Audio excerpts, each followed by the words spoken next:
What is going on, everybody? Today is the 4th of July, and you are listening, watching the Daily AI Show live. And today we do have a bit of an American theme going on. We wanted to talk about American companies that are doing AI that are maybe flying a little under the radar, not necessarily because they're small or they haven't raised a significant amount of money, but just because probably they're just not in the common psyche of people talking about AI. Maybe we've mentioned them on the show, more than likely we haven't. So with us today, you can see I'm all ready. I've got my Bucky shirt on. I'm feeling the American spirit for 4th of July. But while we're hanging out today, we got Beth, we have Jyunmi, we have Andy, we have Robert, and I'm Brian. And I say that we have Robert because we haven't had to have you in a little bit, Robert. So we're really happy to see you here on the 4th of July. Thanks for hanging out with us. I'm just breaking necks and cashing checks. Well, we're happy you're here. So the goal, like I said today, is to really just sort of talk about some companies that we find interesting and individually interesting. So it's always fun for us with these types of shows because we don't really know what the other person's bringing to it. We do that on purpose so that it brings in more natural conversation. We're not all ready for the next one to be, and we can just react naturally with it, have a conversation along with you guys.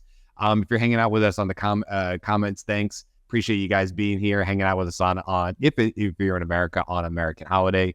Most people would be off today if they're able to. So let's kind of dive in. I know we were talking about a few. Jyunmi, you said you had a company you wanted to share about it. So do you want to kick things off for us? Sure. Yeah. So the company I delved into, AI joke there. Insider joke. Yeah. Right. It's called atomicai. And I will admit one of the reasons why I was drawn to researching this company a little more is because it gave me a definite circa 1950s vibe by calling themselves atomic everything, right? So atomicai is a biotech company, right? They started in San Francisco with like a bunch of others. They had a $7 million seed round. In the last year, they secured, I think, like another 34 million. But yes, they are AI-driven RNA drug discovery. So they created, I believe they created the first generative LLM called Atom-1 to help generate possible RNA sequences and 3D models to help discover new drugs to be treatments and cures for what they deem or what people in the field deem undruggable type of diseases like cancers. So specifically, their systems have been able to identify possible treatments for, I believe it's called MYC and KRAS components that are in like 75% of cancers, and help design drug treatments to cure those particular diseases. So they were that kind of jumped out to me. Now that they are RNA focused as opposed to protein focused, which apparently the biggest jump or the biggest separation between the two approaches is there's a ton of data to work with for proteins, but not a ton for RNA. And that's why they had to create their own model, and they have this new parse system. So they combine their model use with their experimental lab to just create these these new approaches and these new possible drugs that can cure these diseases. So that's the gist of what they do. They're a relatively small team. And again, I said they're based out of San Francisco. They are, I think they hit all of the check boxes for today, in which they're not a unicorn company, so nobody knows about them. They made their big splash back in the beginning of 2023. That's where all the news articles seem to be about the kind of work that they're doing. So for the last year and a half or so, they've been kind of flying under the wire, but really potentially impactful work and all behind the curtain, all behind the scenes. So we won't hear probably a lot of them until, we hear, oh, hey, there's this new drug this pharmaceutical company's making, and they got the recipe from Atom or Atomic.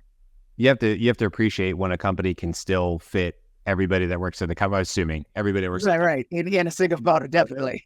That's a true sense of a real startup. As this company grows, like so many, I would imagine that you start to see like where they have to stand on a ladder, then they have to stand on a roof, then they have to stand on the second story in order to get everybody in, and it just expands out and expands out. But it's actually, this is very, very cool to see.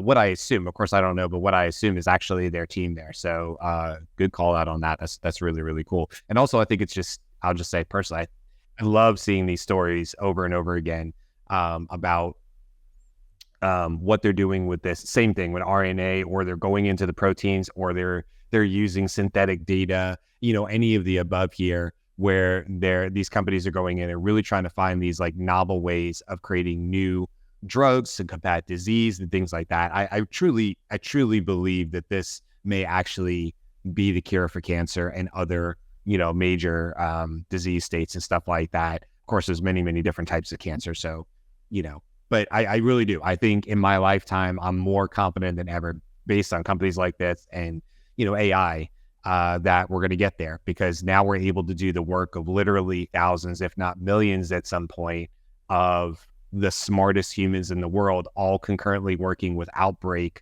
for as long as we need them to work through these, these different trials and things like that. So it's really, really cool. I think this is a cool company. This is a good call out there, Jyunmi. Hey, what's going on? We have Karl just joined us as well. So we also have Karl coming in as our lone Canadian, celebrating our Americana show today, even though I know we don't have all our followers in different countries and stuff like that. But welcome, Karl. You're on mute if you said anything. All right. I was trying to put all the stuff into the stream. Wait, on my wristbands? Was that what? I'm just distracted by all the. I was kind of distracted by the headband. I was like, "Are you planning to work out while doing so?" This is just how I how I live on 4th of July. This is how I do it. This is what I'll be wearing for the day. No, I don't have a Buc-ee's close by to me. But if I did last year on 4th of July, we're at Buc-ee's, which made me think of it. And it was nuts. It was nuts.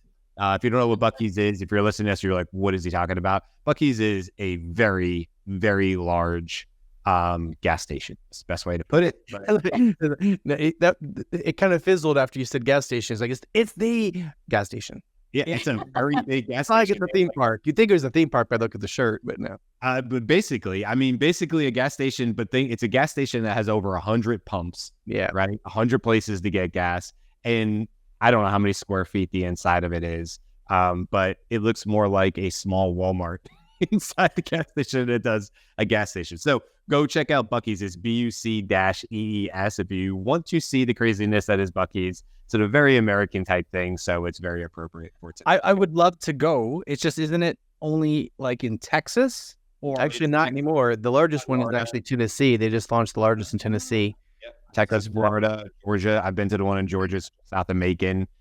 Florida is getting like 2 or 3 of them, and the one's going in Ocala, which is about 2 hours north of me, about an hour and a half north of me. Texas is where it started, but they are expanding for sure. And as Robert just said, Tennessee as well. They're nuts. They're excessive, and they have we'll Andy, you're on mute, but yes, we can move on to other American companies, because Buc-ee's is, I'm sure, an American company, but I don't think they're doing it. They're probably using AI at one of their gas stations. Maybe I should dig into that to see if they fall into the. I don't know that Buc-ee's would be under the radar at this point, but maybe, I don't know. I'm certainly aware of them. Okay, let's move on. So atomicai was our first American company up. Andy, do you want to throw in the next one? Sure. Here we go. I'm going to show you this company, AnyScale. All right. So AnyScale is a company that, honestly, I'd never heard of before I did a little research on this show. And and it's raised $260 million. And I want you just to look at the list of the companies that it's serving with its AI app deployment platform. So this is a very big player that's behind the scenes. It reminds me, and then there's a theme to all the ones that I'm going to present today, which is, it reminds me of the Mad Max franchise, where there's all these characters on the surface, and then actually it's revealed that there's all this power and sewage related infrastructure underneath their home base. And those people down there actually have all the power because they control, the actual flow of everything. And this is similar here. Literally Canva and OpenAI, Uber, Cohere, Spotify, all of these companies are using AnyScale. And I wanted to then just jump over to who is behind this, because it's relevant. This person that you see here in the middle, this is Ian Stoica. He's a co-founder of AnyScale, and he's also a professor of electrical engineering and computer sciences at UC Berkeley. And he's also historically the developer of the Apache Spark system, and he's the co-founder of Databricks. Databricks is another AI company that's really huge that we don't talk about at all. But this fellow, I'm getting the clear picture now, is behind a couple of these major infrastructure plays behind AI. And it's all kind of coming out of the UC Berkeley Center. And we don't hear from them much. We hear from like MIT companies and Stanford, et cetera. But UC Berkeley is a center of excellence for this as well. All right, I have others, but I'll stop there. So give me a sense though, Andy, what is the purpose of that product? Is it, I read the kind of quick blurb, but what do they do exactly? Yeah, so AnyScale is basically a fully manageable compute platform for OpenAI. Like when they deliver their stuff to you, they're doing it through AnyScale. It does all the things that we talk about as the sort of the... is it like a UI kind of interface, like user interface? Like it does everything from, it does hyperparameter tuning on the models. It does experiment management. It serves the application itself. It does training.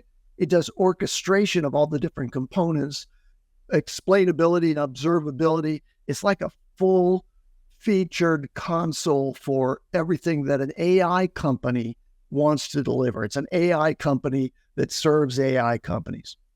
Oh, kind of cool. That was worth some additional research. Along the lines of it, and correct me if I'm wrong, a good analogy would be a specific version of Google Cloud Platform or AWS, but for AI companies specifically. Yes, that's true. Yeah, they can scale you up to dynamically as a data center or hosting provider can, up to thousands or tens of thousands of GPUs as you operate. So you can see how, like, that's, I guess, where the AnyScale product name came from, is that really what they're doing is creating a platform that, like on AWS, you can just click on a bunch of additional servers and your application's operation is supported. Interesting. Very cool. Beth, do you want to go next? Or you want me to go next? I am okay going next. My first company is Elicit Research with an E, not like racy research, but the idea of gathering information by eliciting research. So Elicit Research. It's out of Oakland, California, and basically what it does is do that across research paper research for academics, and people can use it for identifying patterns that are ripe for a deeper dive for a new research project. People can upload their own research paper and include it in an analysis across things, so you can sort of see where your paper stands. It's actually pretty inexpensive. It's $10 a month. And really anything that's going to target academics is likely to need to be inexpensive. But And they've got an amazing free plan for people who are just curious and want to search papers. I think that what we're learning as we go deeper into AI is the ability to engage with the actual underlying research really helps inform our conversation and where we think AI is going, what we're looking at. I'm thinking about Robert, as we come up to our 1-year anniversary of the show, one of Robert's wish lists was like, let's do really deep discussions about AI papers. So that was one of the ones that stood out to me. I think this one's really cool because it, like you said, it's across many papers as opposed to just diving into one, and that really does make a difference, I'm sure. And also, I'll be interested to see what Elicit's mode is here because this is cool. But I would say if you're coming to like this, I'm curious what their AI advantage is that maybe a Google wouldn't be able to quickly soak up. Maybe whatever. We've seen the ones where I can't remember what it's called anymore, but it was the Google Labs one where it will basically create a podcast out of a PDF. So I could see this being really, really cool with something like that as well, where to your point, Beth, it's like, oh, here's 3 or 4 or 5 papers. Okay, we individually, we do need some reason to try to, glean from them like the key points, but isn't the real secret sauce when we blend those together and we think about all the papers together. And so it'd be interesting to see where a company like Elicit goes, because I think this is really cool. But anytime I see something like this, I worry and go, okay, are you creating a solution that can be gobbled up by like an OpenAI or a Google or something like that fairly easily? So in the last 5 minutes, Beth, I went ahead and did some quick use of that tool, and I find that it's really fun because if you're trying to win an online battle, between an argument you're having on TikTok with somebody, I mean, not that I'm having one right now, but so I decided to Google climate change scientific papers from the 1970s and 80s and what they said. It was interesting because I was able to go in there and find a what's it called when you're trying to find evidence to back your claim? It's like a fallacy. I forgot what it's called, but anyway. So I see this as going back to my point. I see this as because there's lots of ways that scientists have access to scientific research. They already have a mechanism for that, but this is the layman. Allows kind of more approachability to the research papers is what I was getting at with my anecdote. But yeah, nice. Like it. Hey, before we move on. Now I want to go and research our birds real, right? Our what? Our birds real. If you're not in that rabbit hole, don't go. Okay. Well, I'm not, I can already tell I don't want to go there. Like immediately, I'm like, no. One that I'm happy to bring up here is Flawless. Now, here's why I like Flawless. They're not the only ones doing technology like this. They've been around for a few years here, but I'm going to call them an under the radar because they're really more they're working specifically with the movie industry and the music industry, but they're doing something I'll get to in a second that I think is really cool. Before we get to that, let's take a quick look. Now, I will warn you, I think in this first clip, there is some cursing because they're actually showing you that they're replacing the cursing, but it's just a little bit. I think we'll be okay here. So now we're stuck on this stupid tower in the middle of cursing. nowhere. Take it out. Okay. And I don't blame you. And now we're stuck on this stupid freaking tower in the middle of freaking nowhere. Oh. And it's all my fault. Que veces querido,仕方ないよ. Yes, toda por mi culpa. Now we're Okay, so that was a really quick clip on it, and I'll tell how there's something else I'm going to jump to that I think is super cool about them. First of all, I think flawless is a great word because you could stare at that actress's mouth all day and her lips. I don't think you could tell for sure. It's doing mapping of her face and things like that. Really, really flawless, I would say, in terms of doing translation, but also, as you saw there, taking something. What they were doing was they were taking the clip from a movie where it was rated R because of cursing, and she was using the F word. They bleep that out and they replace it with freaking in order to make it a PG-13 movie. Of course, this is something that has to happen all the time. And I definitely would not know the difference if I was watching a movie. It wouldn't even occur to me that they had moved the words around.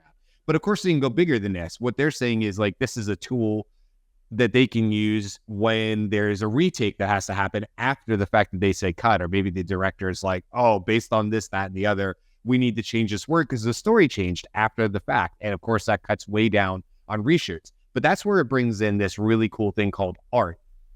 And so I just want to talk about what is art. And the art is their artistic rights treasury. And what they're doing, if we just leave this up on the screen here, you'll kind of get a feel for it. They have a just sort of a GIF here on the screen. And what they're basically doing is it seems to be a conversation that's happening between the major people involved, like, so the actual actor. And you can see here, everything is going really well. I know you have a crazy schedule, and it says something like, we used AI to change these 3 words. Do you approve of that? And so it's this whole system of making sure that things are done the right way. This isn't, you know, them going in and changing lyrics or putting everything in Japanese without asking first. And so I think it's just a really cool idea what they're doing with this.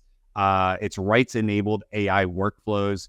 Art provides a way for capture, honor, and manage the consent needed to use AI tools in existing workflows. And then it goes on to say, for example, when adjusting dialogue in post-production, AI tools offer a cost-effective, flexible way to deliver in creative intents while maintaining original performances without demanding full-scale reshoots.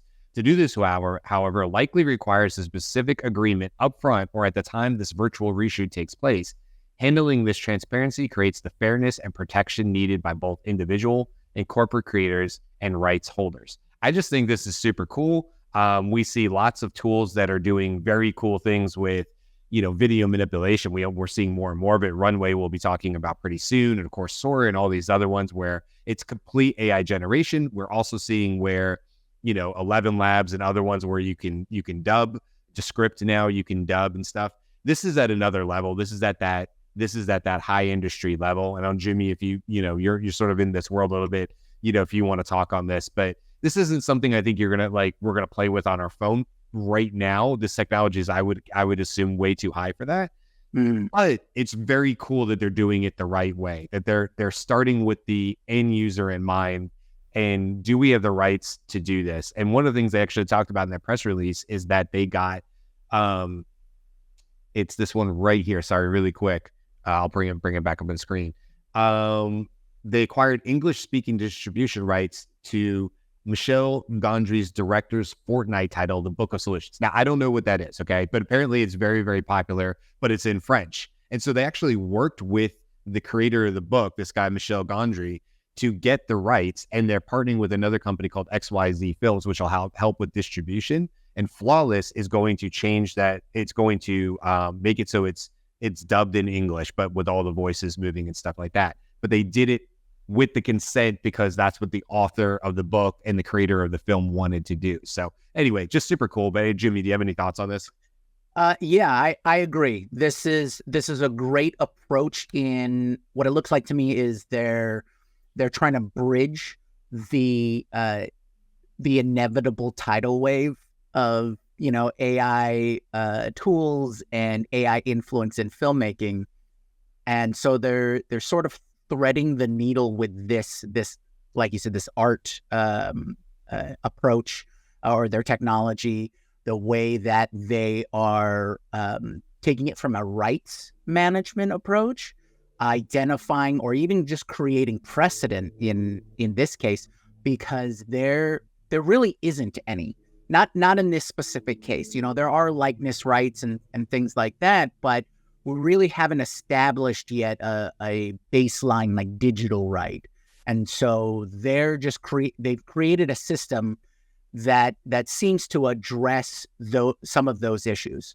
Like we're looking for authorization before we move forward. Then that means they have to have some sort of contract or setup so that they can do these kinds of changes. To what level of these changes can they do? Mm-hmm. It does seem from what they're showing there that they're concentrated on the keeping the integrity of the performance as opposed to just making anybody say anything, right? You know, after the fact.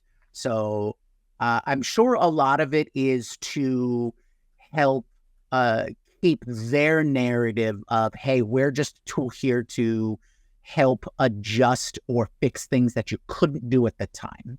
Right? We are a post-editing, post-processing, post-production application or layer, and this is what we focus on. This is what we're going to do, and we're going to all do it, like you said, the right way. We're going to communicate with you. You're going to tell us, yes, this is fine, and then we're going to move on. I did find it interesting that they secured the rights specifically for the English translation of what that movie's going to be out of, that translation of the book, and then for the movie rights for that. So that's a little more in depth than I expected that they would have to go into, because normally what I've seen from Flawless is they are on a film studio level where that's who their customers are. That's who their clients are. So seeing them work specifically to get those digital rights or that management rights for that particular IP is definitely a little more in depth than I expected them to do, and that might be a precursor of what might need to be done from the AI side of things, or they're just trying to make a larger play into the entire production of film. That's what I was going to say. It's like, they do this, they go ahead and do the work, and then they pitch it to Netflix. And this is obviously an already successful movie that was done. So there was already success, just it wasn't in the US per se. So I wonder if by doing this, they're making a play into, getting the rights, doing the work. And now with the rights and the work, they basically can bring this. And we know Netflix does this. They buy up movies. And by the time we see it, it'll say a Netflix production. Well, it wasn't. It could have premiered in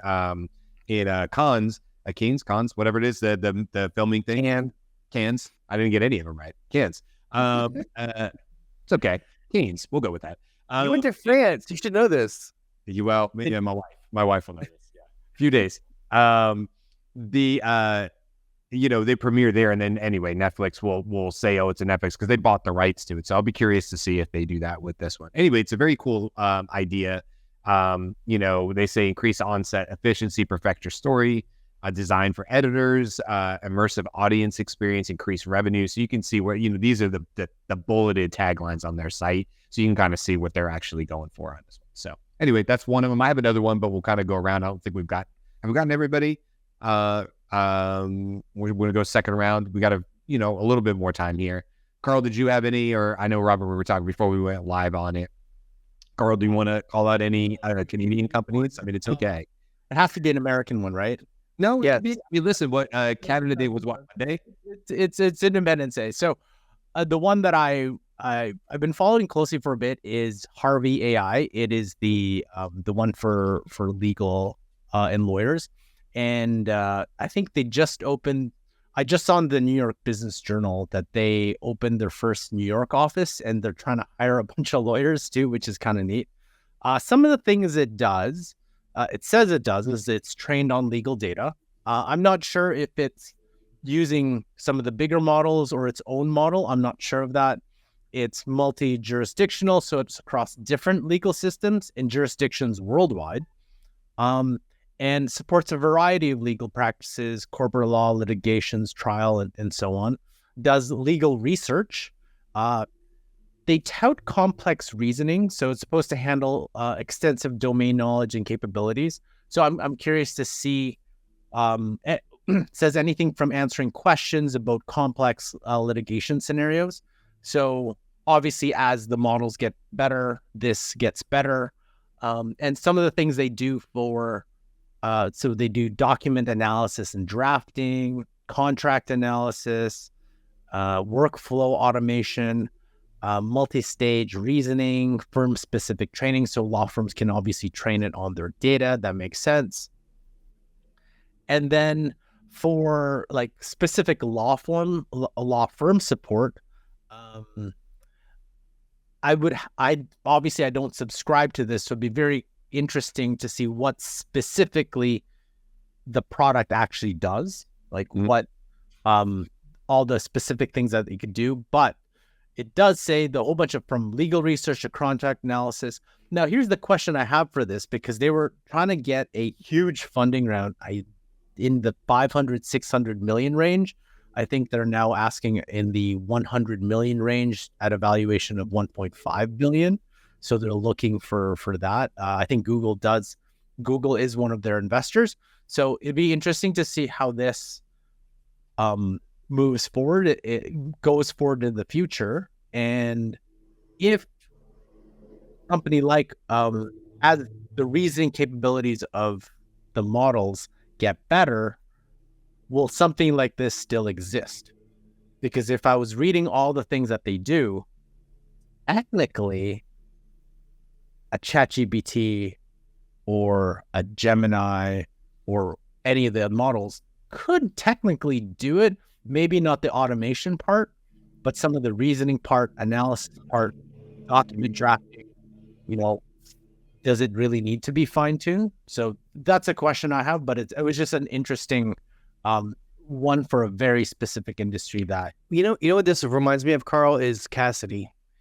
Is everybody familiar with that one? That's my one for American AI companies nobody's talking about. Maybe they are talking about, but Cassidy AI is pretty brilliant because while I was looking through that video on Harvey's website, they kind of show what they do, and it really allows you to train it. I know that's something that a lot of models do, but it allows it to understand a little bit. You can upload 1,000 documents on this Harvey, and to understand, you can select which documents you want to use to produce whatever you're trying to produce. That's pretty fun.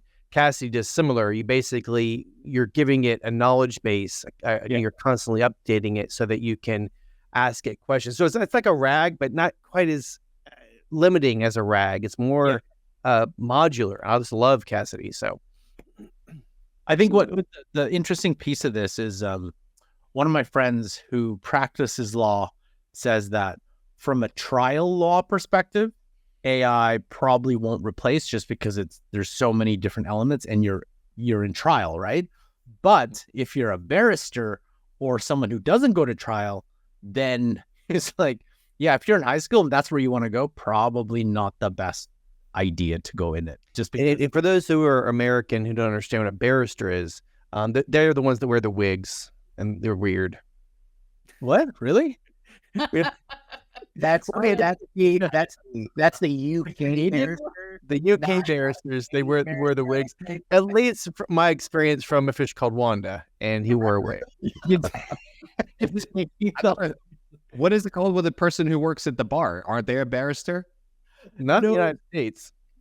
No, so obviously whatever they're called. So there's trial lawyers, and then the lawyers who do everything else. Right. So the people who do, so the lawyers, whatever they're called, who do everything else, it's like law. Yes, even something as simple as being a notary, right? Like, what are notaries, or even paralegals? That's another thing. It's like, what is the impact of AI to the legal profession from a whole? And I think people are like, it'll never replace legal because you can't get. It's like, but legal profession is not just people arguing in front of a judge. There's a whole lot of different things. Right. Contract law. There's a lot of things that paralegals are doing now, AI will be doing. And you could argue the case, they still have to have a human oversight. You got somebody out of college who's being a paralegal. They make mistakes too. So it's not like you're not gonna have to review the research of your AI paralegal. It's gonna be the same level of trust that you have to have, I guess. I don't know. So this brings up an interesting question that I'm sure we'll address on a future show, and it's not what the show is about, but it's something that Matt Bean gets into in his book, The Skill Code, which is about what are you doing if you're replacing all your junior people building skill with AI? Yeah. Because where are the next partners coming from in a law firm, right? Mm-hmm. What? That's a good point. What are you doing? Like, can you replace them? Probably yes, 100%. Will you regret it maybe in 30 years? Maybe, right? Yeah. Like, there's that kind of piece. You're right, Beth, because we're always talking about, the focus is, hey, the people who know experts in the subject would know how to control the AI or use it to its max capability in the field. But if you don't have people who are the experts, who have used it since the very beginning, then how would you know? But the argument against that would be, well, wouldn't AI just, because its reasoning is higher and higher and higher, do you really need the experts? Which is a very interesting too. Lots of stuff. All right. So I had worked up 5, and I have I'm going to drop that now to just one other that I want to introduce you to. Do I have time to do that? Yeah, of course. Yes. I got one more too on one day, but I'll do it quick. Okay. So let me introduce you to assemblyai. So assemblyai has raised a total of 115 million, and they are leaders in speech AI research with a focus on audio to text. So you see here's a list of the main things that they do, and they do speech to text, streaming speech to text, speech understanding, which includes things like down here, topic detection, entity detection, sentiment analysis. I love this one on streaming speech to text, which is really important to this conversational voice model. We've always said, okay, one of the tricks of conversation is, where's the intelligence to determine when you've really stopped with your point? And they have a great term for it here, end of utterance detection. I love that. Let's use that one again. I don't have that either. I tend to interrupt people all the time, so I don't understand the end of your utterance. So now you've never heard of assemblyai, but look at who they are powering: Runway, Speechify, Agen, Writer. Apollo So huge. this is another example of a company that's really focused on a certain aspect of what's going on in the AI stack. But they don't get a lot of, juice out there in the PR world. But assemblyai is behind a lot of what's being done operationally with audio to text transcription and natural language processing, which was really the foundations of AI, right? Understanding, what is being said for Alexa, for Siri, etc. That was a key part of it. And this company is really at the cutting edge of that in research. Yeah, I have used them, and they are so fast, right? Hour and a half, like MP3 or audio file. It does diarization, which is just identifying the change in speaker and knowing that the first speaker that they identified, right? I do it with our stuff. So the first speaker is Brian. We know the first speaker is Brian. So when you speak again, Brian, like it comes back to speaker 1, right? It's so fast. It's really great. First of all, before I go into my last one real quick, was a company called Abridge, which I'll bring up here in a second. I just want to say that while you guys were talking, and I'm sorry if there was some noise there, I literally had 100 4th of July decorated golf carts go by my window. So I'd forgotten in my neighborhood that they were having a huge 4th of July parade. I live in a neighborhood, to call it a neighborhood is silly. I live in a neighborhood that has over 6,000 houses in it, but it is technically one neighborhood with small neighborhoods in it. And it just is. I was like, what is that car? And I think, Jyunmi, you were even like, what is that humming or whatever? And this car was just sitting outside front. And then I was like, what is he doing? He's just sitting in the middle of the street, but he was waiting for all the golf carts. I guess he was the leader. The car was the leader. And then literally honking horns, 100 golf carts just went by me. Very cool to see with all the kids waving their flags and stuff like that. Very, very 4th of July, very Americana. So when the shit, I really Boy, very Florida Villages kind of stuff. Not as big as the Villages and not the Villages, but yes, it's Villages about 2 hours north of me. So not the Villages. I'm not old enough to live in the Villages, I believe. So let me get this last one real quick, or not last one, but the one I have at the stage. There we go. Oh, that's not the layout I wanted.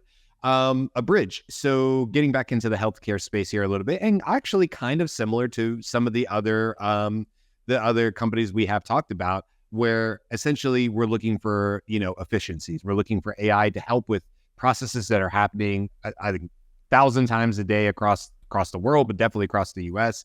And one of those obviously is doing writing medical notes, talking with patients, but then getting that transcribed in a way. I was never a doctor, I never played one on TV, but I was a firefighter and EMT. And so I do have a lot of experience writing what we call PCRs, which are patient care reports. And I obviously have hundreds and hundreds of calls that I went on over the 5 years that I was a domestic firefighter, where I talk to patients. It's happened all the time. And I can tell you one of the things that really, really takes a lot of time is putting the notes together. There's a little demo there. We'll talk about it a little more, but putting the notes together, making sure that they're accurate, making sure there's a transfer of command, essentially, if you will, from the EMT firefighter side to the amazing nurses and doctors, almost always nurses at the ER where we were bringing people. And you can imagine there's a lot going on there, especially if it's a very, very serious situation. I used to go into there's a hospital in Atlanta called Grady. If you're even around Atlanta, you would know Grady because it's like a level 1 trauma center. Amazing facility. But you really only want to go to Grady if you're in trouble, right? And so like if you need an expert dental physician to come in or surgeon to come in, these kind of things. And so there would be tons and tons and tons of people in the room. And I can just remember just how chaotic it was. And so not that this is exactly what Abridge does, but it's in the same area, which is what they're doing is going from conversation to clinical notes with AI, and maybe more on the PhD side of things, maybe more on the doctor side of things. But I just love seeing companies like this. It's saying 70 hours plus saved hours of time consuming documentation per month per clinician, 50 specialties, 14 languages, 91% AI generated. Creates complete, highly accurate, structured clinical note drafts. You can remember in the old days, what this really was, a physician would come into the room and then they would stand outside in the hallway and they'd say, patient presents with blah, blah, blah, blah, blah, blah, blah. And then somebody else had to take those notes. It wasn't the physician doing it. Somebody else had to take those and put them into something that seemed coherent. But there's a whole other layer of person there. Not that that's a bad thing, but now if we can bring AI into this, and companies like Abridge, who work directly with another company called Epic, so they're like it's sort of an add-on into it. I love seeing this. I hope that this trickles down. Maybe it already does exist. I've been out of firefighting for a bit. But obviously if it gets down into the PCRs that I used to write, it probably wouldn't happen anymore. But, they always said to me, like, I had a chief who said, hey, when you write a PCR, I don't care if it's 4 a.m. in the morning, make sure you write it so that it could stand up in court and you could read the PCR 7 years from now when it finally would get to court and understand what you did on this scene at 3 a.m. in the morning 7 years earlier, which is a tall task. But I always appreciated that because it talked about the necessity of really, really good documentation. And obviously that's really, really important here, especially for things where, patients are really sick or these need to hold up in court. So I just really love it. Just wanted to bring that up. I think it's a cool company. We'll have to see where they go with it, but hopefully it's a sign of things to come when it comes to really good documentation in the healthcare space. So I have one more quick one and an observation to make. My quick one is Bloomfield Robotics, which is bloomfield.ai. And it's a camera that you put on your farm vehicle. And it's kind of like the rewind idea or recall that Microsoft put out. Like basically it's taking frame by frame shots as you move your vehicle through your fields. They started with wineries, right? Which is why these examples are all wineries. But it's giving you like plant by plant, or what they refer to here as cluster by cluster for the grapes analysis from the sprout to the after you've harvested, right? So it's really going through and giving each section of a plant individualized LLM attention, right? So that you're able to really get down deep into increasing yields, catching things early, those sorts of things. And one of the things that I think is interesting is that a bunch of these under the radar, which is what we're talking about, are under the radar because we're not in the industries that use them, right? They might not be under the radar if we were wine growers. They might not be under the radar if we were lawyers, if we were people who needed to create documentation in terms of medical experience. So that's my observation. I find this really exciting. And then, finally here, just to wrap things up, Buc-ee's. Let's just make sure everybody knows how big Buc-ee's is. We were talking about this, Robert had a drop, but world's largest convenience store. The Luling store is the largest convenience store in the world with 75,593 square feet. That is a very large convenience store. There's a sort of an overview. I guess they also have the world's largest or longest car wash at 225 feet. I did not know that. I don't even remember there being a car wash at the one I went to. Maybe there wasn't. But that gives you sort of an overview of what a Buc-ee's. There's the building way back there in the background too. So just thought I would share a little Buc-ee's here. Not exactly Not an update on that company, Thumper. On Thumper. Oh yeah. Yeah, I'd listen. We're deep in negotiations at this point, and I'm contractually not allowed to talk as much about Thumper, but I am sure Thumper will be making a return visit to the show. But since, as you can imagine, since I started talking about Thumper and everything you could do, and of course I did the live demo. Google's not doing live demos, but I did a live demo and I showed you how valuable and how good it was. There was a lot of feedback from the show, obviously, as you can imagine. So I had a lot of people reaching out to me, and now we just got to make sure that we do things right and we scale appropriately and we get ready for that first Series A. So, but I appreciate you asking about it. Yeah, good. Under the radar. Under the radar. And truly under the radar, some would say. Okay, we'll wrap it up there. Thanks for hanging out with us, guys, on the 4th of July. Thanks, Justin and Jen and everybody else in the comments. Thank you, Karl, for coming and hanging out on our 4th of July edition, and Robert, who had a drop, but he was here for the show. Appreciate it. Always good to see Robert's smiling face. So we will be back again tomorrow. Tomorrow is our 2-week recap show, so we'll be talking about maybe some, Andy, you said you had a few more companies. Maybe we'll bring those up on the show tomorrow. It's a good time for us to stop, pause, not necessarily bring up a new topic, but go over some of the things that were either missed or we just want to come back around to, because everything changes in AI, and sometimes even 2 weeks later, things have moved, things have shifted. So we'll be talking about those as well. And then over the next 2 weeks, guys, we have all sorts of amazing topics coming up. I would just give you a sort of a highlight here. We have everything from talking about LangGraph. If you're familiar with LangChain, we'll be talking about their product LangGraph. We're going to be talking about Runway's Gen 3 Alpha. Is learning to code a waste of time? We have some interesting takes on that. We're going to be talking about Max Tegmark's book, nearly 7 years after he wrote the book Life 3.0, and talking about his take on AGI. Now, what does that look like? How close was he? Talking about that in a fiction state 3 to 7 years later. So we'll be talking about that. All sorts of fun stuff over the next 2 weeks. So make sure you guys keep coming back. Go to thedailyishow.com if you want to see any of the shows that we've done up to this point. We're now at, Jimmy, is this 235? Are we past that now? What are we at? 239.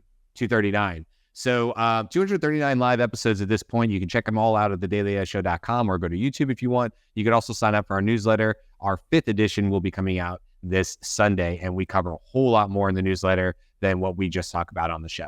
So with that, we'll say goodbye. Happy 4th of July to everybody who's in the States and is celebrating today. I hope you have a ton of fun, safe fun with your family, and we will see you again tomorrow.